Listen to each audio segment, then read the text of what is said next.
Hello everybody and welcome to this seminar on the cardiovascular system. My name's Will Storr, I'm one of the lecturers here at the university, but before this I was a coronary care nurse for many years, so I have lots of experience of the cardiovascular system and hopefully I'm going to share some of this knowledge with yourselves today. Just as a point of fact here, as with all these seminars, we are giving you some information on the cardiovascular system. We are not giving you all the information. As with anything, it's almost like a swimming pool.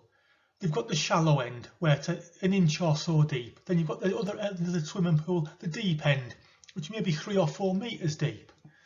We're going to take you from the shallow end to about knee deep in the water. I wouldn't advise to go right to the other end of the deep end. You're looking at consultant cardiovascular surgeon type level. You don't need that sort of knowledge as a student or as a qualified nurse. Yes, if you work in that area, you will develop more knowledge. But I would suggest to yourselves to do a little bit of background reading around this seminar, as with any other seminar, just to develop your knowledge that little bit more. So the learning outcomes for this seminar. So what we're hopefully going to cover is, what are the components of blood? What does blood do? What's blood's function? What is the structure of the cardiovascular system? What is the structure of the heart? How does the heart pump blood? What is a myocardial infarction and what is a cardiac arrest? These are hopefully some of the factors we're going to cover in this seminar today. So before we look at the cardiovascular system, we'll have a very brief overview of some of the things we covered last week. So we've got a question here for yourselves. What type of bone is shown here in this picture? I'll give you a minute to have a look and pick your answer. If you click on the screen on the keyboard again, it should bring up the answer on the screen. So the answer is D, an irregular bone. Why? Because look at the shape of the bone. Does it look long? No. Does it look flat? No, not really. Does it look short? Possibly. But it is irregular, just physically due to the shape of it. So the elbow is an example of what type of joint? Okay, I'll give you a minute to pick the answer and I'll show the answer on the screen now. The answer is C, the hinge joint. Because if you imagine, if you move your arm around the elbow, you're moving your arm up and down. It's moving in pretty much one direction, very similar to opening a door. So now we've got, what is the grade of the pressure ulcer shown in this picture here? I'll give you a minute again to formulate your answer. And the correct answer is A. It's a grade 1 pressure ulcer. There's no breakage to the skin is just red and discoloured and probably non-blanching to pressure. And finally, what is the name of the outermost layer of skin? Again, I'll give you a moment. And the correct answer is B, the epidermis. Cardiovascular system. The cardiovascular system has 3 key components. The first key component is the heart. The heart is a muscular pump within the body that pumps blood around the cardiovascular system. The second key component, the blood vessels. The vessels that carry the blood around the body. There are 2 main types of blood vessels. There's the arteries and the veins. And the final component of the cardiovascular system is the blood itself. What's being pumped by the heart through the blood vessels. Blood is a key component of the cardiovascular system, so must be considered. Blood is a tissue composed of cells and matrix. What are cells and matrix? Well, the matrix can be thought of as the plasma, the fluid within the blood, the thing that gives it its liquid consistency, that makes it easy for the heart to pump the blood around the body. Within the plasma, there are blood cells. Red blood cells are round, disc-like in shape. The main function of these is to carry oxygen around the body. So the red blood cells pick up the oxygen in the lungs and carry it to the tissues and the organs where it's needed. White blood cells, their main function is to fight infection. They attack bacteria and pathogens which have entered the body and destroy them, hopefully keeping the body safe. Platelets are much smaller than the red and white blood cells. The function of platelets is to aid in blood clotting. As well as these cells, the blood plasma also contains multiple clotting factors and proteins used by the body mainly in the clot formation process. Here we have an illustration of blood leaving the blood vessel. You can see the cells mixed in with the plasma, and the plasma acting as a matrix to carry these cells around. Then, looking at the composition of blood, blood is approximately 55% plasma, so it's over half a watery type liquid substance, and approximately 45% of red blood cells. White blood cells and platelets are much fewer than the red, making up approximately 1% of the blood. So the main function of blood is transporting oxygen, nutrients, hormones and waste products around the body. So the main function of blood can be considered as supplying the cells and tissues with the nutrients and oxygen they need to survive, to be able to function well. Then this is almost like a part exchange process. The blood then removes the waste products from the cells and the tissues. So these waste products may be the likes of carbon dioxide used after respiration. So here we can see oxygen being delivered to the cell. I will have to point out that Hermes is one carrier and other carriers are available. Then following that, the blood removes the waste product from the cells, takes it away for the body to remove at a later date. So classification of blood types. Blood groups are classified using the ABO system. This system gives rise to the 4 classic blood types that I'm sure a lot of you have heard about. There's group A, there's group B, there's group AB and there's group O. This is based on the antigens present and antigens and antibodies present within the blood. As well as these antigens and antibodies, blood also contains another factor, the rhesus antigen, and this gives rise to rhesus positive and rhesus negative blood groups. So potentially, if we work it out in relation to the ABO system and the rhesus system, there are 8 potential blood groups. So you have A positive, A negative, B positive, B negative, AB positive and AB negative, then O positive and O negative. So now we'll consider the prevalence of these blood groups within the population. Which of these 4 do you think is the most prevalent, most common blood group found in the population? The answer is O, with approximately half the population being blood group O. Then it's A, then it's B, then it's AB. You will cover blood groups in more detail when you do things like blood transfusion training, so don't overly worry about this at the moment. It'll be covered in much more detail later. Okay, so now we'll look at the blood vessels. The blood vessels are the things that carry the blood around the body. There are 3 main types of blood vessel: artery, veins and capillaries. So we'll look at each of one of them in turn now. So first of all, the arteries. Arteries carry blood away from the heart. The majority of arteries carry highly oxygenated blood, so the blood inside an artery look very bright red in colour. Arteries have very thick walls due to the pressure generated when the heart beats. They've got to be able to withstand that pressure. And in this image here, I'm sure we've all cut ourselves at one point or another and bled. If you look at this image here, can you see how the blood seems to be coming out in a pulsatile flow?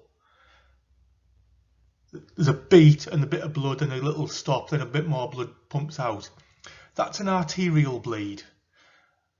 I'm sure we've all had bleeds before, probably capillary venous type bleeds where it's just like a constant ooze of blood, not as a pumped fashion like that. Arteries then branch off into smaller arteries, end up being called arterioles. Very small, very narrow arteries. These lead to the capillaries. The capillaries are based pretty much at the cell level, the tissue level. Capillaries are very, very fine blood vessels.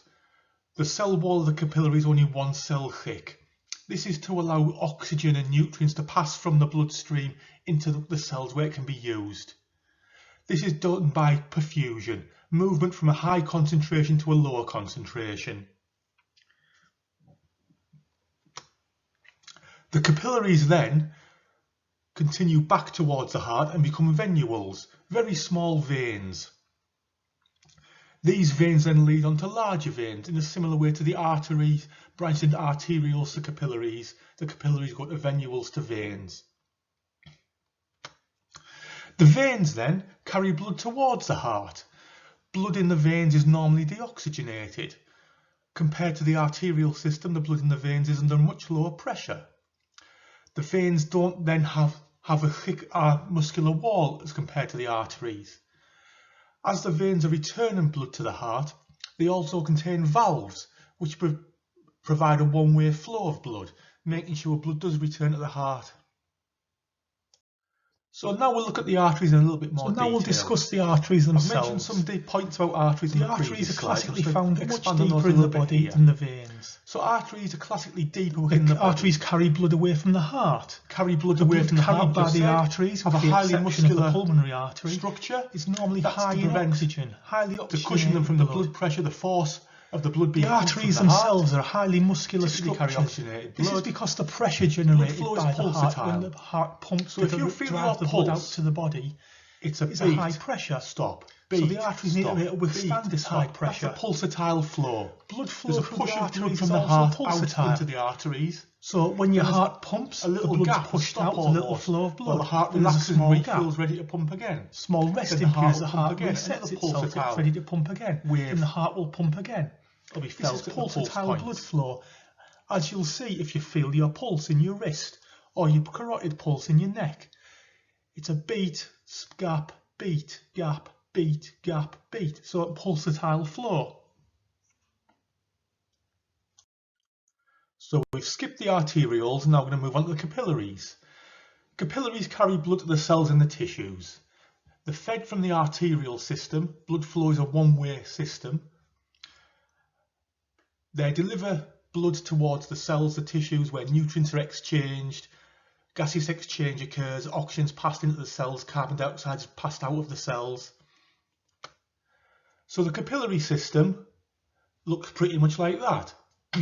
Arteries feeding the capillaries, capillaries then feed into the veins where the blood returns to the heart. Here it's just showing you another more simplified version of the same thing. So the blood's flowing down the arterial system, down the red side, into the cells. When the blood reaches the cells, the oxygen is released into the cells so the cells can use the oxygen. Here the classic terminology is red for oxygenated blood, blue for deoxygenated. So as you can see, the red's changing to blue, so the blood's becoming deoxygenated, but it'll have a higher concentration of carbon dioxide compared to arterial blood. This then moves into the venous system for return to the heart. So now we'll consider the venous system and the veins. Again, we've skipped the venules and gone straight to veins from capillaries. So veins lay very close to the surface of the skin. I dare say in yourselves or other people you've seen where people have had their hands down and you can see the veins in the hands, the arms. These are much closer to the surface of the skin than arteries. Veins carry blood towards the heart, so the majority of the blood flowing in the venous system is deoxygenated, with the exception of the pulmonary vein. Veins are much less muscular than arteries when I can talk properly. This is because the blood in the veins is under considerably lower pressure than the arterial system, so they don't need such a strong muscular wall to cushion against the pressure. I've already mentioned deoxygenated blood and lower pressure. Veins also contain valves. The purpose of the valves is to ensure a one-way flow of blood. Imagine the blood being pumped into the arterial system with a very, very high pressure. Blood will be pumped, there'll be a little small gap, another wave of pulse. that will force the blood through the arterial system. When it reaches the venous system, the pressure is much lower. And if you can imagine blood returning to the heart from the lower part of the body, it's going to work against gravity. So the valves open and close to allow the blood to pass through. Then when they close, the blood can't return past them. So this is just ensuring a one-way system. A small image here of a vein. As you can see, compared to the artery, the thickness of the vein is much reduced. Looking at veins now.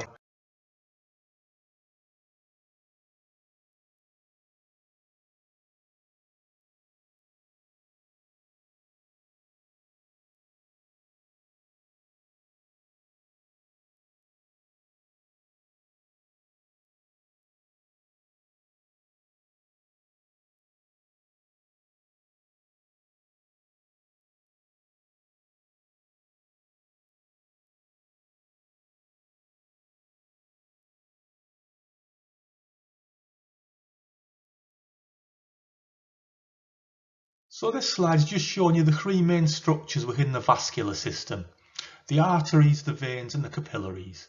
We'll start with the capillaries. The capillaries are the smallest of the three. The walls of the capillaries are only 1 cell thick, just to allow for easier gaseous exchange. Moving on to the veins and the arteries, as you can see, the structure of the veins and the arteries is very similar, looking at the structures there on the screen. But the arteries are much more muscular, as we've said previously, due to the higher pressure they contain. And on the vein there in the middle, you can see a valve in a vein. So this will allow blood to flow from the right side through the valve to the left side. Then if blood tried to flow back, the valve would close on itself, stopping blood flowing back to the right side. Now we're going to look at venous return. As we've said previously, the blood in the venous system is a very low pressure. The venous system has valves to ensure a one-way flow of blood. But if you imagine the blood returning back to the heart, say from your head and neck, that's just travelling down over, so it'll move with gravity, so it'll be easy for that blood to be returned back to the heart. Imagine now the blood in your fingertips, in your legs. If you're stood up, that blood has got to be driven uphill towards the heart. So that becomes a little bit more difficult. The body's got a very clever way of doing this. It utilises the muscles, and as the muscles contract, this forces blood back up. So imagine your legs, your calf muscles contract, it's pumping the blood back up towards your thighs. This helps venous return, it helps blood return back towards the heart. So next we'll look at blood flow through the body. This is just a schematic overview of the way blood flows through the body. So here we'll start at the left side of the heart. Blood pumped out of the heart into the main arterial system. The main artery of the body is the aorta. The aorta then will branch and branch and branch to ensure arterial blood reaches every part of the body. As you can see again, the blood in the aorta is a red colour. This is depicting oxygenated blood.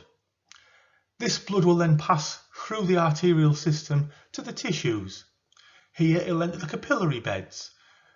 The capillary beds will allow blood to travel to the cells and the tissues where it's required. Here gaseous exchange will take place. The arterial blood will release oxygen and nutrients into the cells. Then it will be an uptake of carbon dioxide and waste product from the cells to allow it to be returned away from the cells back to the heart so the body can use it appropriately.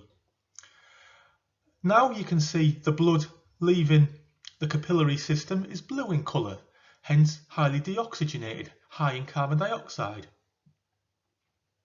This blood then returns to the right side of the heart, where it's pumped from the right side to the lungs.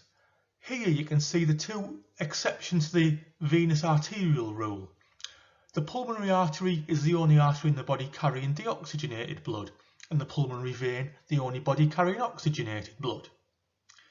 Once this blood reaches the lungs, again gaseous exchange takes place, the opposite of the cellular level. oxygen is absorbed from the lungs and carbon dioxide is released into the lungs for excretion. From this, the pulmonary vein takes the blood back to the left side of the heart, allowing the cycle to continue again. This image here shows you the flow of blood through the body and the levels of oxygen and carbon dioxide in the blood. Here you can see the blood's just been oxygenated there in the lungs.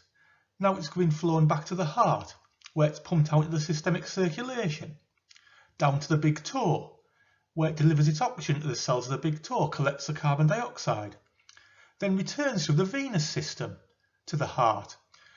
This blood is then pumped to the lungs, where oxygenation occurs. Next, we'll move on to discuss the heart. So, initial overview of the heart. The heart is classically the size of your clenched fist. So it'll give you a rough idea of how big your heart is, and for its size you can see how much work it does pumping the blood around the body. Classically, the heart is situated slightly to the left side of the chest. Because of this being slightly on the left, this left lung is classically smaller than the right lung. There is a medical condition called dextrocardia where you may find that somebody has the heart slightly to the right. This slide again illustrates the point that a male heart is slightly larger than a female heart. So the pericardium. The heart, like many other structures and organs within the body, is covered by a membrane called the pericardium. The pericardium is almost like a bag folded in on itself. Like this picture here shows, imagine you've got a balloon and you put your fist into the balloon. The balloon's riding up all around your fist, but it's almost like a U shape because there's two sections to it, an outer section and an inner section, and a little space in between. This pretty much represents the pericardium. The space in between the two parts of the balloon is filled with a very small amount of fluid. This fluid helps lubricate and reduce friction around the heart as the heart moves slightly within the thoracic cavity. It also acts as a bit of a buffer, a bit of a shock absorber to help protect the heart slightly. So looking at the structure of the heart itself, the heart wall has three distinct layers. An outer layer, an inner layer and a middle layer. It's almost like a sandwich. The epicardium is the outermost layer of the heart. The myocardium is the middle layer, the inner layer. This is the heart muscle, the muscle that contracts, causing the heart to pump blood around the body. The endocardium is the innermost layer, which is in contact within the blood within the heart. So this picture represents a classic anatomical drawing of the heart structure. As you can probably see straight away, whenever the heart's drawn, the right side of the heart appears on the left side of the page, and the left side of the heart appears on the right side of the page. This can sometimes confuse students and people. As we can see from here, the heart has four chambers: the right atrium, the right ventricle, the left atrium and the left ventricle.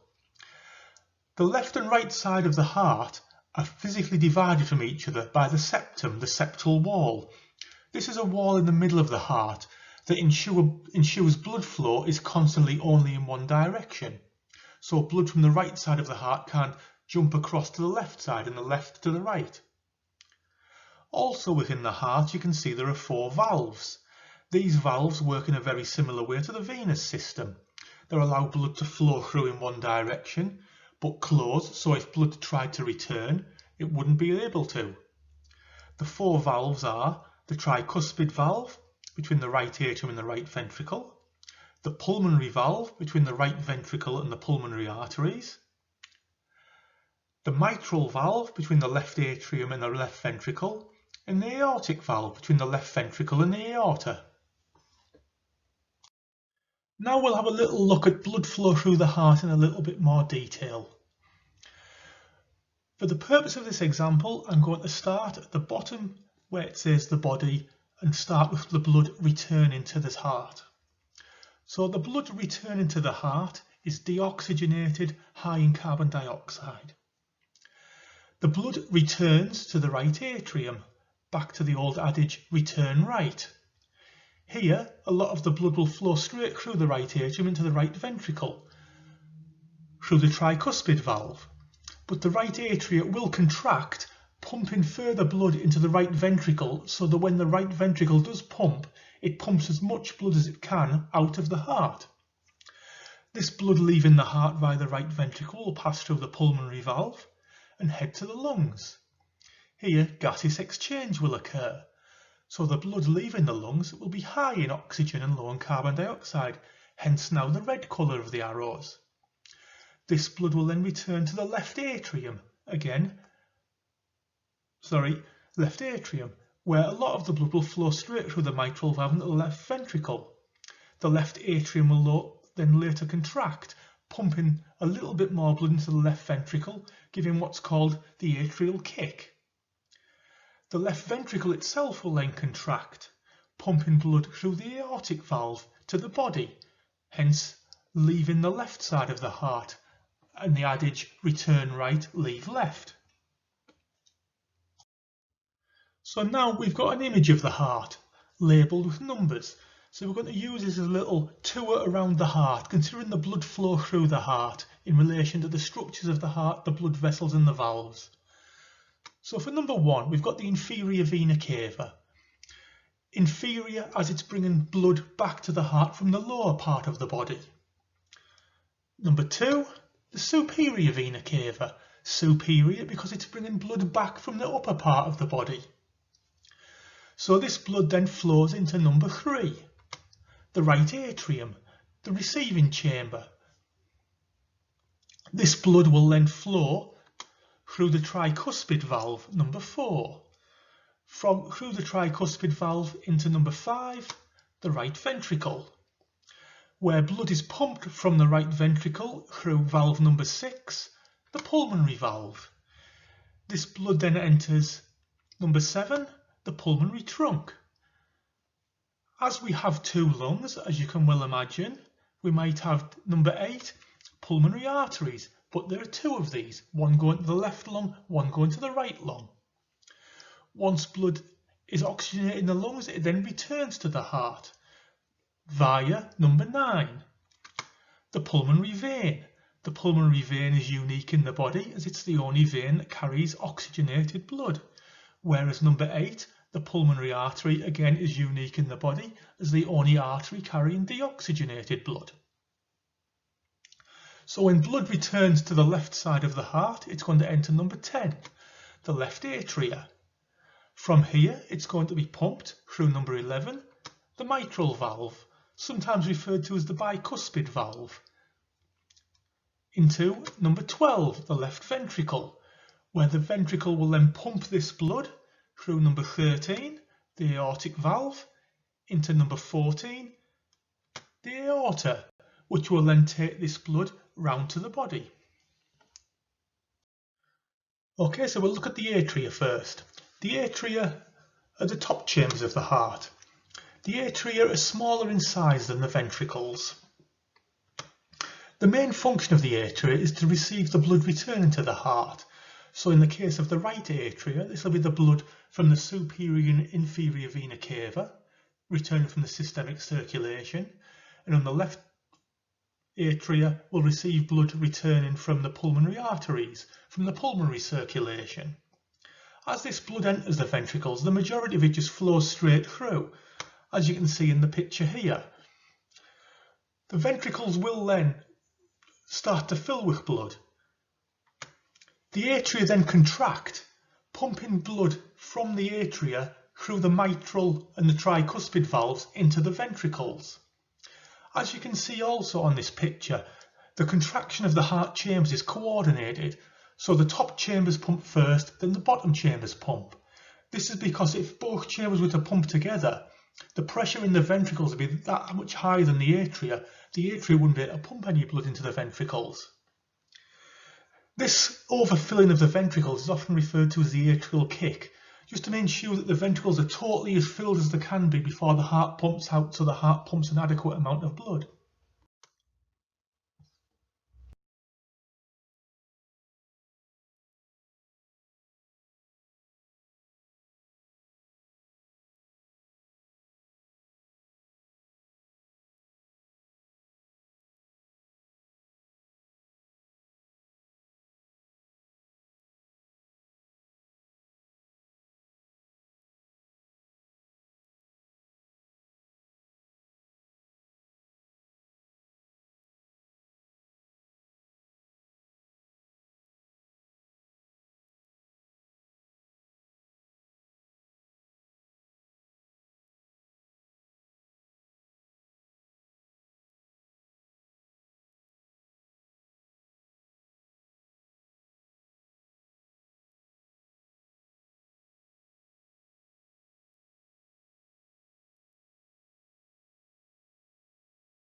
Heart valves.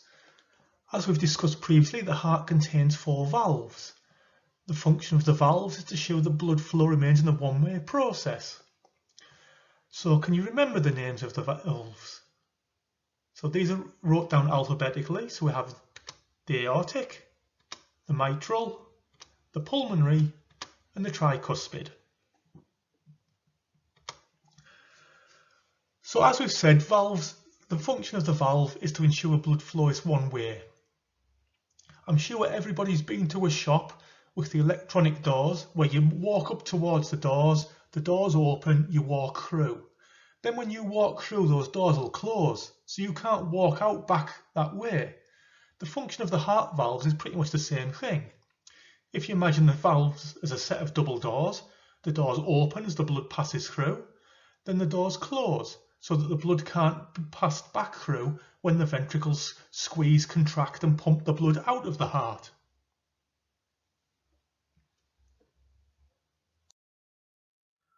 So this is just an illustration of blood flow through the heart in relation to the valves. You can see blood entering both atria, then being pumped into both ventricles. As the blood is pumped into the ventricles and the ventricles start to contract, you can see the valves closing, the tricuspid and the mitral. This is to prevent return of blood into the atria. As the ventricles contract and the pressure increases, this opens the pulmonary and aortic valve, allowing blood to be pumped out of the heart. Heart valves are like everything else in the body. Over time, they can become damaged or just basically worn out with generalised wear and tear. The 2 most common problems associated with heart valves are what we call stenosis and regurgitation. In stenosis, the valve becomes significantly narrowed, so instead of opening fully as a set of double doors would, they may only open halfway. This makes it much harder for the blood to be pumped out through the valve. As shown in this image on the right hand side, as the left ventricle pumps, notice how there's only a jet of blood being pumped out through the valve. That's probably severe stenosis, so it's harder for the blood to be pumped out. In regurgitation, back to the double doors example, instead of the double doors closing fully, they only close so far, so there's still a gap, so blood can escape backwards through the valve. Again, as the left ventricle pumps, can you see the little jet of blood squirting back up into the atria? That's regurgitation. These problems can be fixed through surgical intervention or some new minimally invasive techniques. So the coronary arteries, as we've said already, the heart is a muscular pump, pumping blood around the body. So to be able to do that, the heart requires a good blood supply itself to provide it with the oxygen and nutrients it needs for it to function and pump correctly. The heart is supplied blood by the coronary arteries. These supply blood to the myocardium, the main muscle of the heart. The myocardium receives its blood supply during diastole, when the heart is relaxed.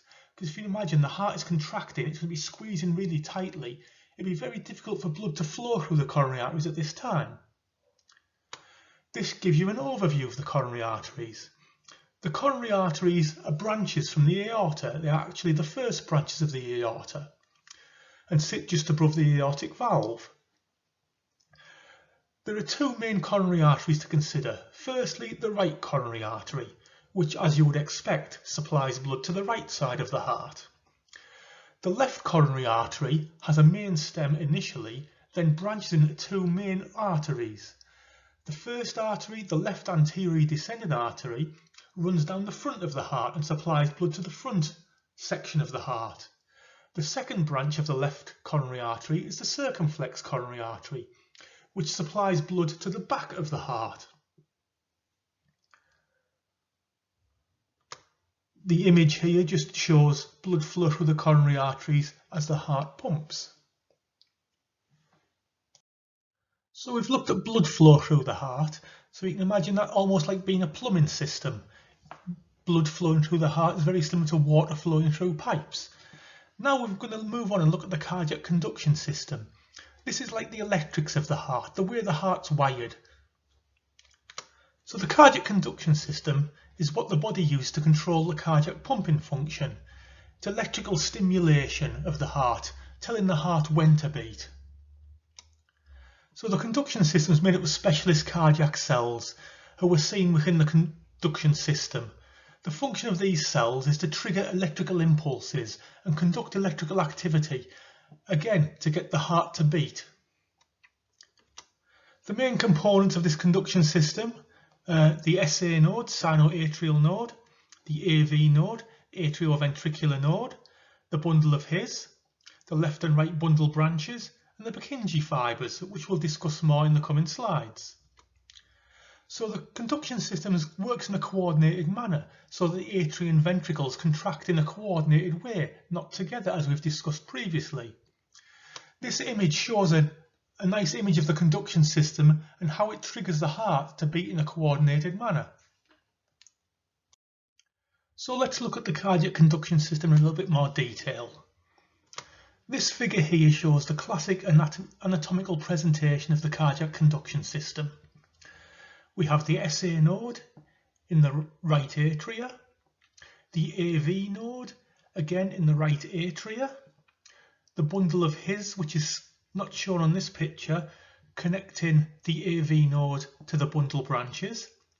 The bundle branches then divide into the left and right ventricles, with the Purkinje fibres, again not really shown very well on this picture, physically going to the actual cells of the myocardium. This image is a more oversimplified version, again showing the same structures, the SA node, the AV node, the bundle of His, which is shown this time, your left and right bundle branches, your right to your right ventricle, your left to your left ventricle, and the Purkinje fibres, the branches of the bundle branch that reach out into the cells of the myocardium. So now we'll look at the structures in the cardiac conduction system in a little bit more detail. So the first structure, the sinoatrial node, often referred to as the SA node. The SA node is located in the right atria, which we've seen from the previous slide. The SA node acts as the heart's natural pacemaker. I'm sure people have heard of sinus rhythm. So sinus rhythm is suggesting that the heartbeat is initiated in the SA node. So it's sinus rhythm, sino, sinus. The SA node acts as the electrical trigger for atrial contraction. So the SA node triggers the atria to contract and pump blood into the ventricles. This is done through several internodal pathways which link the SA node to the AV node, as well as the Bachmann's bundle, which travels from the SA node into the left atria, stimulating that to contract at the same time. The function of the SA node can be thought of as dropping a stone into a pond or a bucket of water, say. The stone hits the water, then you get the little ripples moving out from the point where it went in, covering the full area of the bucket or a large area of the pond. The SA node works in a similar way to this. It stimulates the tissues in the atria to contract. You could even think of this as very similar to a home Wi-Fi hub, sending out a signal. So the signal initiates at the SA node at the Wi-Fi hub, and this signal is spread out across your house to give you Wi-Fi connection throughout. Though, if the SA node does fail, other cardiac tissues can trigger a heartbeat. This is like a bit of a backup, an emergency backup in case, for some whatever reason, the SA node becomes damaged. The heart will default though to the fastest pacemaker. The SA node is the fastest pacemaker, with an intrinsic rate of approximately 60 to 100 beats a minute. If this was to fail, the AV node would take over the role as pacemaker, but at a slower rate. So say 45 to 50 beats a minute. If the AV node was also to fail, the bundle of His would then take over as the heart's pacemaker at 40 to 45 beats a minute. And if that were to fail, the actual myocardial cells of the heart can act as a pacemaker, but they have a much reduced rate of about 30 to 35 beats a minute. So as long as the SA node is working, all these other pacemakers will just sit there in the background and watch. If the SA node fails, the next fastest pacemaker, the AV node, will take over. And again, if the AV node was to fail as well as the SA node, the bundle of His would take over, etc., etc. Our next structure in the cardiac conduction system is the atrioventricular node, often referred to as AV node. So basically the role of the AV node sits again in the right atria in the septal wall, the wall of muscle separating the right side of the heart from the left side of the heart. The atria and ventricles of the heart are completely electrically isolated, so there should be no electrical conduction across from the atria to the ventricles except through the AV node and bundle of His. So when the electrical depolarization reaches the AV node, there's a slight delay in conduction here. This just allows time for the atria to contract and pump the blood into the ventricles. You might want to consider this as like traffic lights or lollipop lady stopping the traffic, just for a short period of time. So this delay, this AV delay, is seen on the ECG as the PR interval. The AV node then signals the ventricles to contract, so there's a rapid conduction of this electrical impulse down the bundle of His, getting the ventricles to contract. So the next structure we come to in the cardiac conduction system is the bundle of His. The bundle of His connects the AV node to the bundle branches. The bundle of His can be considered almost like electrical wiring, electrical cable. The electrical activity is conducted very rapidly down these.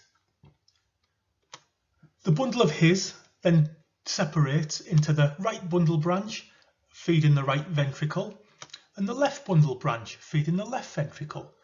As you can see, the left bundle branch has two actual branches to it. This may be due to the fact that the left ventricle contracts harder and stronger to pump blood right around the body as compared to the right ventricle, which only pumps blood to the lungs. It may be to give the left ventricle a backup supply. I don't honestly know the exact answer to this. So the final structure in the cardiac conduction system is the Purkinje fibres. The Purkinje fibres arise from the bundle branches. These are like very fine like fibres that reach out into all the cells of the myocardium within the ventricle, transmitting the electrical impulse to all the cells pretty much simultaneously, so that when all the cells contract, contraction of the ventricle occurs pretty much simultaneously in a coordinated manner, allowing the blood to pump from the heart to the body. So here we can see the bundle branch dividing into the Purkinje fibres. These fibres, like I say, branch out and cover all of the cells in the myocardium within the ventricle. So now we've looked at the heart's conduction system, I'm going to try and relate this to the ECG, the electrocardiogram. So the ECG is a tool we use in practice to monitor the heart's electrical activity. This can either be done by continuously monitoring somebody's heart rate and rhythm, or by doing a 12-lead ECG. You'll do a lot more about this next year, so don't overly worry at this moment in time. So the ECG relates to the electrical activity of the heart. It is possible, however, for somebody's ECG to look perfectly normal, but the heart not to be beating. So you always need to check a patient's pulse to make sure that the heart is beating. The ECG is just looking at the electrics. So we'll look at the ECG of normal sinus rhythm.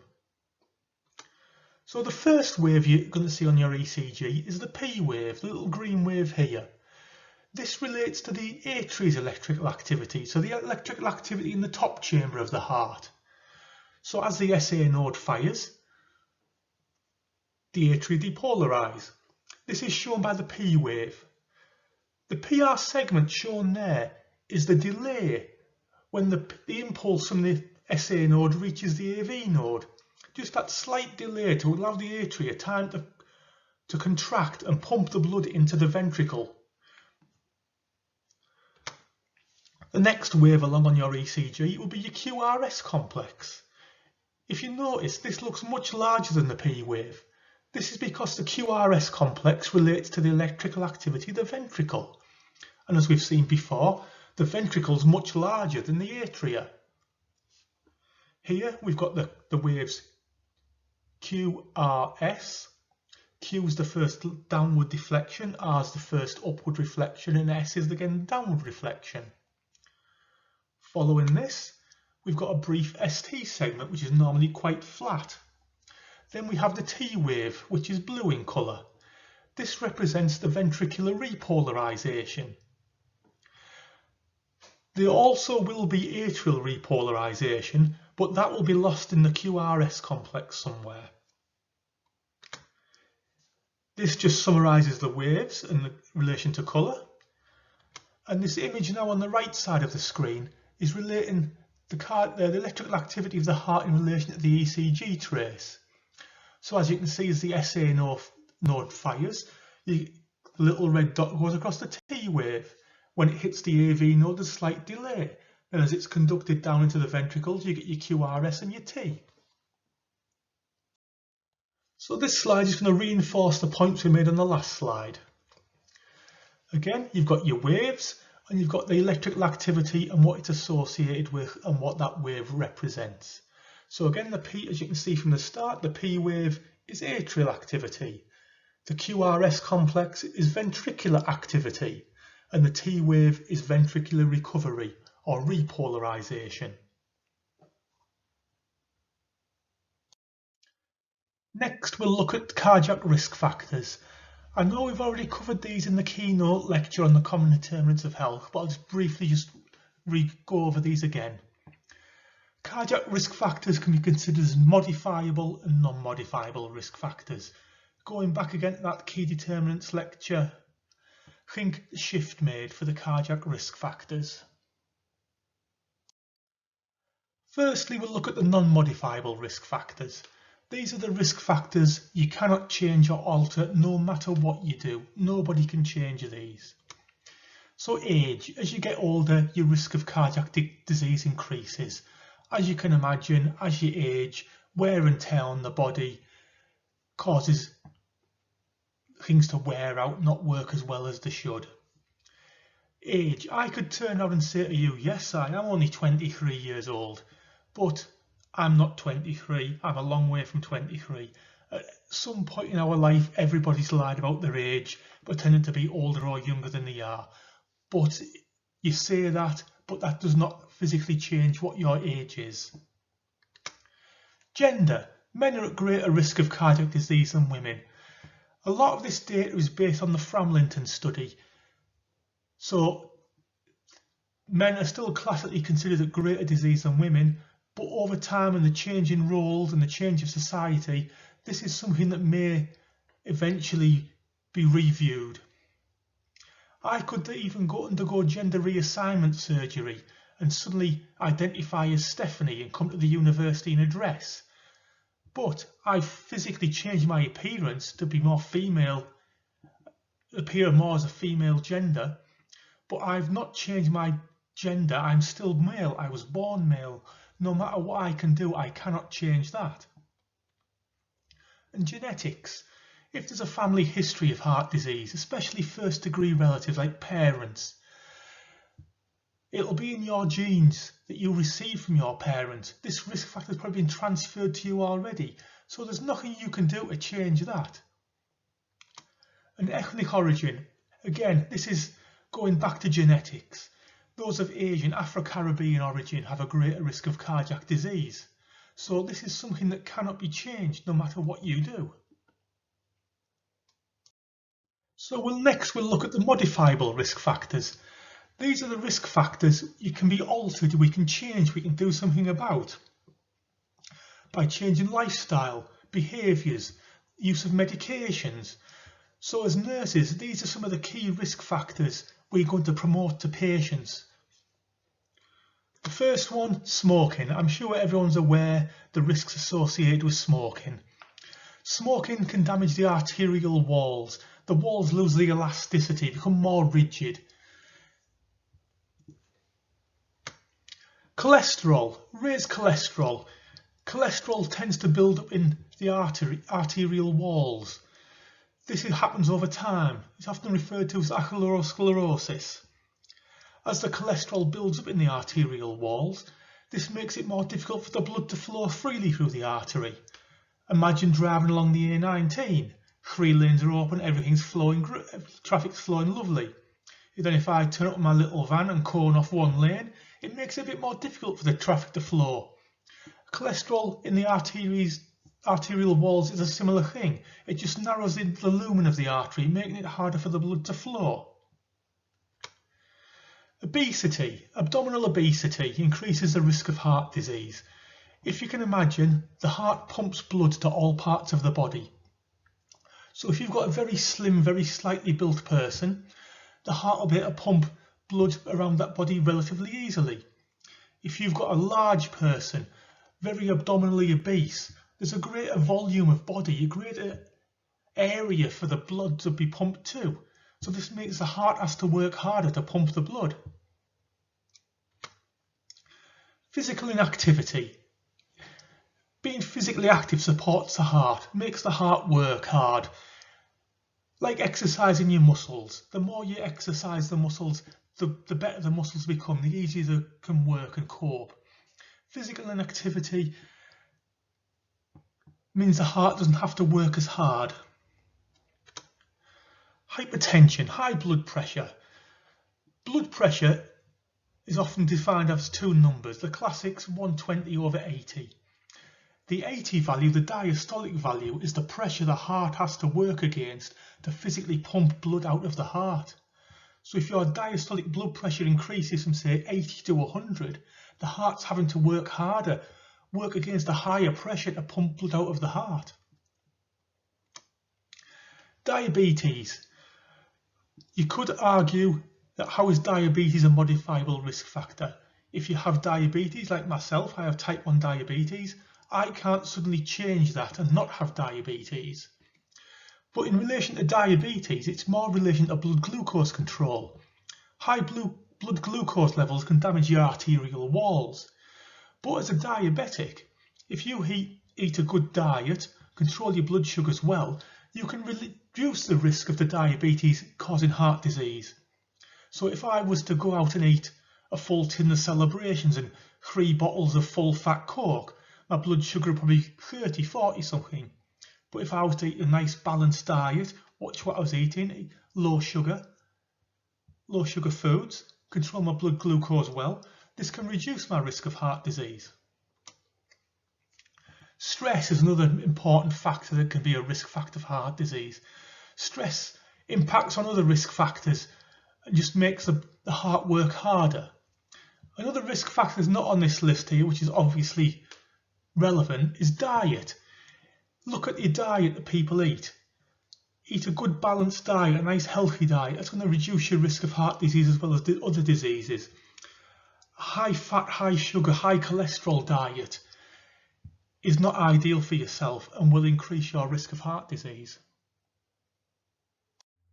Now we'll look at acute coronary syndromes, often referred to as ACS. Acute coronary syndromes relate to the coronary arteries, the arteries supplying the heart with blood. When these arteries become narrowed or blocked, problems can occur.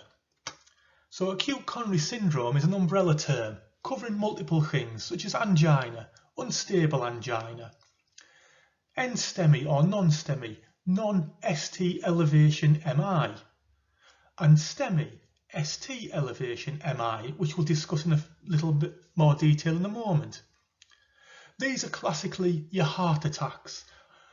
Myocardial infarction is the correct medical term for this, but in practice, especially when discussing with patients, the term heart attack is commonly used as it makes it a lot more easy for them to understand. In acute coronary syndrome, the heart muscle itself is getting an inadequate blood supply, so it's not receiving all the oxygen and nutrients it needs for it to be able to function correctly. This may lead to the heart muscle becoming damaged or even dying. This then relates to the classic symptoms of heart attack. The central chest pain, the pain radiating up to the neck and jaw and down the arm. But again, as with any condition, these symptoms are a continuum. Some people will get the classic 10 out of 10 chest pain. On the other extreme, some patients will experience none or very little pain. So you need to assess the patient fully to ensure you're not missing anything. This schematic here shows blood flow through the coronary arteries. In stable angina, the coronary artery is significantly narrowed due to deposits of cholesterol, atherosclerosis, but there is still a good blood flow through the artery, though not enough to fully meet the needs of the heart. So especially when people exercise, they tend to get symptoms. In non-STEMI,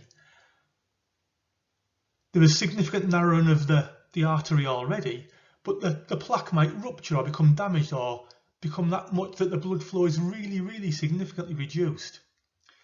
Here on the ECG, there's no ST elevation, but you may get things such as ST depression or T-wave inversion, some classic ECG changes seen in a non-STEMI.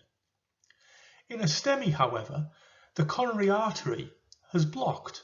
It is completely occluded. This leads to the classic ST elevation seen on the ECG. These STEMI and non-STEMI are classed as medical emergency and we should be treated very quickly. To put it another way, imagine you're driving down the A19. There's 3 lanes open, the traffic's flowing really well. I turn up with my little van and cone off one lane. That's narrowing the road, similar to narrowing the coronary artery. The traffic will still get through, but there might be a bit of a delay, a bit of a backlog as the traffic pull up to the initial start of the cones. That could be thought of as very similar to stable angina.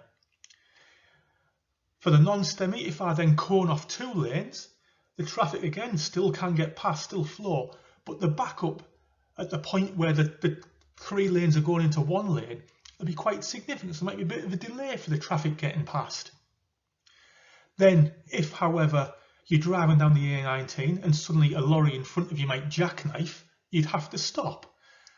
If it jackknife across all 3 lanes of the A19, no traffic will get past that. That is the classic STEMI example.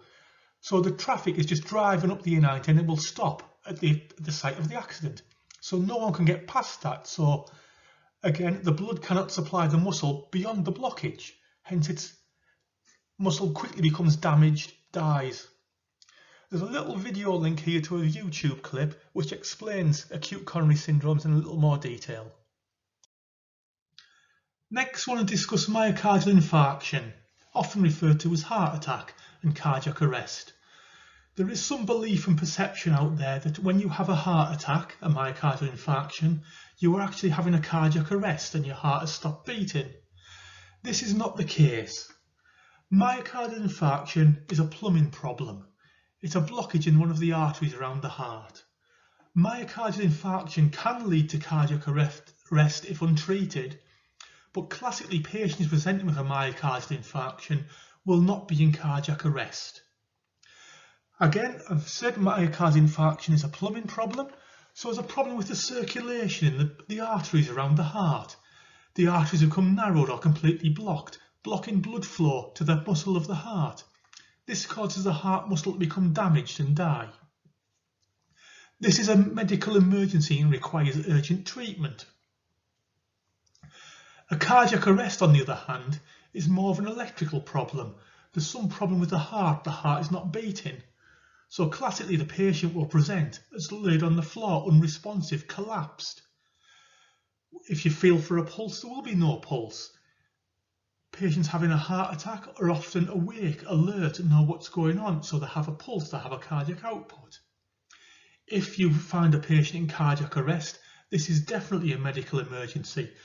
Quickly summon help, start CPR. The link at the bottom takes you to a YouTube video which just compares the two. So now we've got some little revision questions, just trying to cover some of the things we've talked about in this seminar. So here, blood returns to the right side of the heart. So where's this blood from the right side of the heart coming from? The answer, the systemic circulation. It's coming back to the heart from the body. There's an old adage often used, think return right. So the blood's returning to the right side and leave left. The blood's leaving the left side.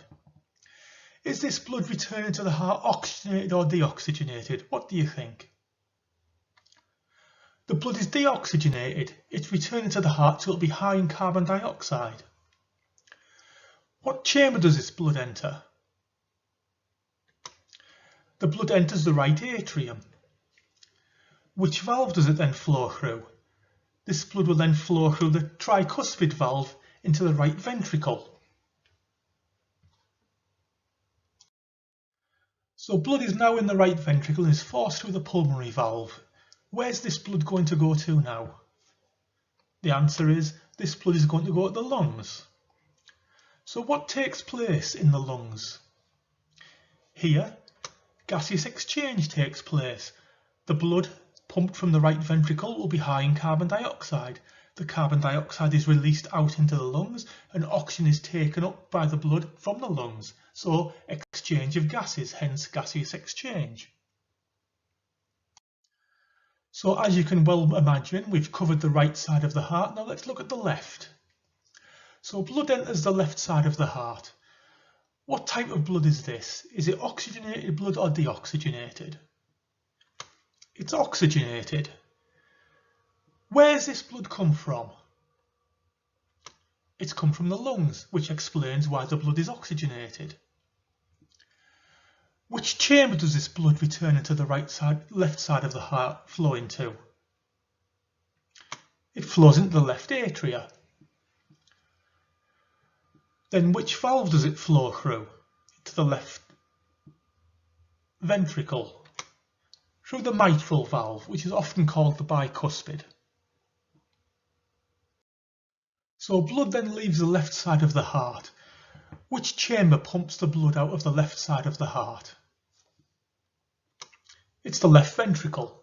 The ventricles pump the blood from the heart. What type of blood is being pumped? Oxygenated blood. The blood is high in oxygen. Where's this blood going to go? This blood is going to go into the systemic circulation to be taken to all the cells and tissues of the body. Right, this is the final slide in this cardiovascular seminar. I'm sure I can hear cheering somewhere in the background there. This is just a link to a quiz. So if you scan this QRS code with your iPad, it should take you to a quiz in Microsoft Forms, just giving you some questions, possibly similar to the questions you might see on the multi-choice exam for this module. You can complete this quiz more than once, so please feel free to do that, and thank you very much for your time.